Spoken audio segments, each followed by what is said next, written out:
يا وعدي على طعمها بالخضار، الفلفل الألوان والبصل، وطعمها حاجة تانية خالص. والنهاردة مش هنعملها لا معانا لا بانيه ولا فراخ ولا كفتة ولا الكلام ده كله. شوية بيض مسلوقين وهندحركهم في السمنة البلدي، وأكلي أحلى مكرونة النهاردة معايا المية المغلية، وهضيف فيها الملح وهنضيف المكرونة. أي نوع مكرونة عندك انت هتعمليه وهتسلقيه موجود عندك اشتغلي بيه.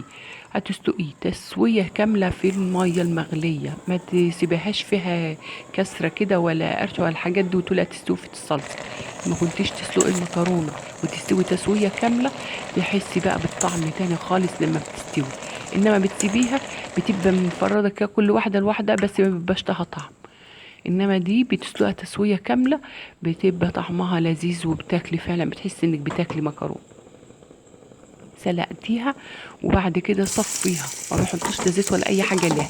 احنا دلوقتي هنحط شويه زيت في حله على النار، وبعد كده هنقطع بصلايه صغيره وهنضيفها في الزيت. انت مجهزه الفلفل والبصل زي ما بقول في كل فيديو، لازم تكوني مجهزه حاجتك كلها. اول ما تيجي تشتغلي في الطبخه بكل حاجتك جاهزه، ما تاخدش عندك اي وقت. معايا البصلايه مقطعاها صغير، وهضيف عليها قرن فلفل مقطعه صغير وقرن فلفل اصفر احمر اخضر، اللي موجود عندك اشتغلي بيه. اي حاجه بتضيفها للمكرونه بتديها طعم حلو.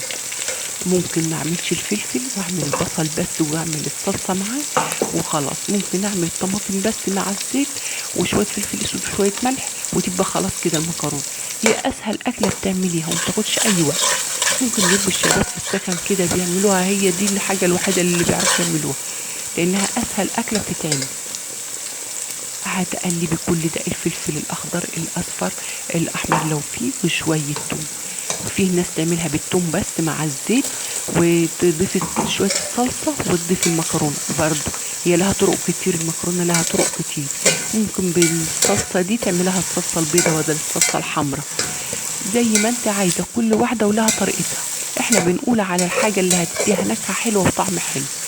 الخضار الفلفل الالوان ده بيديها طعم تاني خالص. ومعانا الاضافه اللي هتخليها في حته تانية خالص، وهو الجزر الاصفر. احنا دلوقتي في موسم الجزر، استغلي الجزر اللي موجود دلوقتي، ضيفيه في كل اكلاتك. ابشريها بس، اهم حاجه الجزرتين تلاتة زي ما تحطي براحتك. احنا ما حطيناش سكر للصلصه بتاعه المكرونه، علشان خاطر السكر اللي هينزل من الجزر ده هيغني عن السكر اللي بنضيفه، علشان الحموضه اللي في الطماطم. والجزر ابشريه وشوحيه مع الحاجات دي كلها، وبعد كده ضيف الطماطم وفي شويه فلفل اسود وشويه ملح، وهنضيف المكرونه.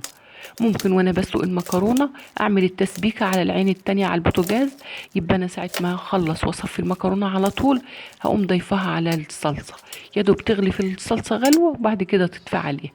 زي ما حضراتكم شايفين، ده المستويه دي بتبقى طعمها ألذ من اللي انت بتسيبيها فيها كسره كده وتقولي تستوي في الطماطم. بيبقى طعمها لذيذ. لايكات وتعليقات وشاروا الفيديوهات علشان قناتي تكبر بيكم. وده كان فيديو النهارده، واشوفكم في فيديو جديد.